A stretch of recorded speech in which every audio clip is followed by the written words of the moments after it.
November the 11th. And by the way, if you can hear any snoring during this video, my dog Twinkle, our Bedlington Terrier, is down there alongside me. November the 11th, on this day 1918, the 11th month, the 11th hour, peace was declared at the end of the First World War, also known as the Great War.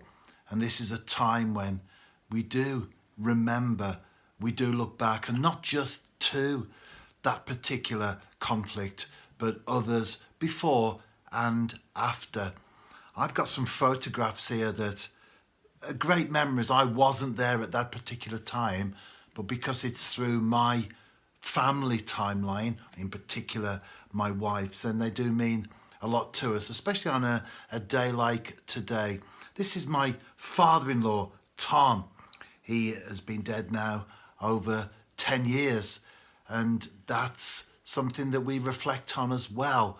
Those that gave their lives, those that have served, those that perhaps never saw conflict, because at the end of the Second World War there was national service, but nevertheless all part of the day that we remember those that have gone before us.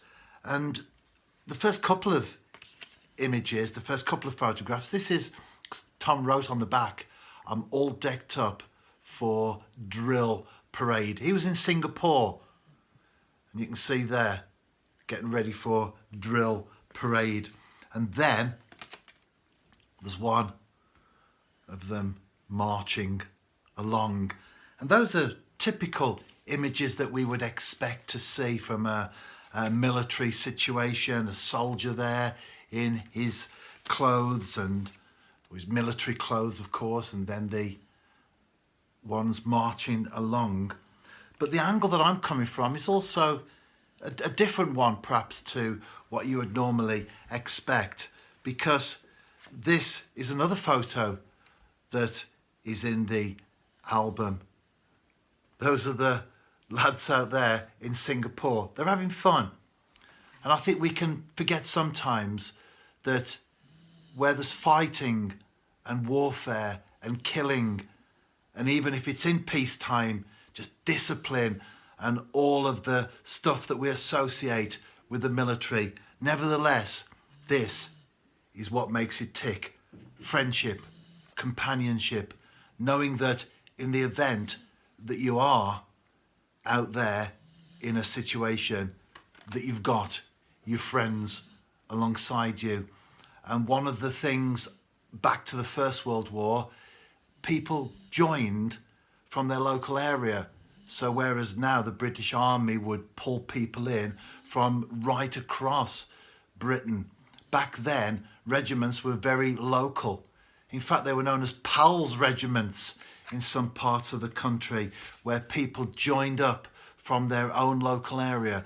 And because some of the conflicts, some of the battles were very intense, whole generations of young men were wiped out from villages and towns.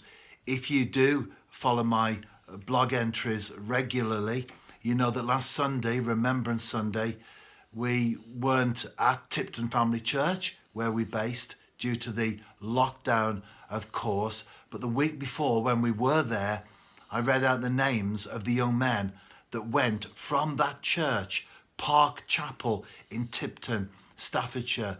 They went to fight in the First World War, and they never came back. And when you look at the names on that list, and you consider just how close and tight-knit that community was, that was a great loss to all those families and friends in that particular area. Multiply that by the whole of the country, and you begin to get the picture of the real tragedy. But back to the image that the images that I'm showing here. Tom Whitehouse, my father-in-law, he mentions his friend Trevor Yates.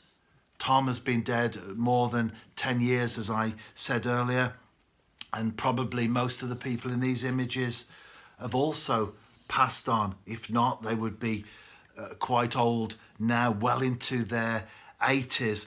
But there's a Another photograph. That's Tom on the ground, and that's his friend, Trevor Yates, with the javelin. And he says, Trevor Yates is about to spear me. That's what banter is. That's what friendship is. That's what the coming together of young men is. And we often miss that. In the First World War, we see images of bodies slain on the battlefield. We see images of men in trenches, day after day, week after week, month after month, year after year, enduring the most awful hardship. How did they cope? Their fingers, their toes began to rot because they were just in a continual state of water, and rats would come along and eat the dead bodies as they fell. You can read some of the stories from that conflict, an awful situation for anyone to go through, especially these young men, many of them just teenagers. Some of them even lied to get into the army. They saw it as a sense of adventure, a sense of getting away from things. But how did they cope with those hardships? This is how they coped. Friendship. This is how they coped. Young lads having fun. You can never underestimate the value of friendship.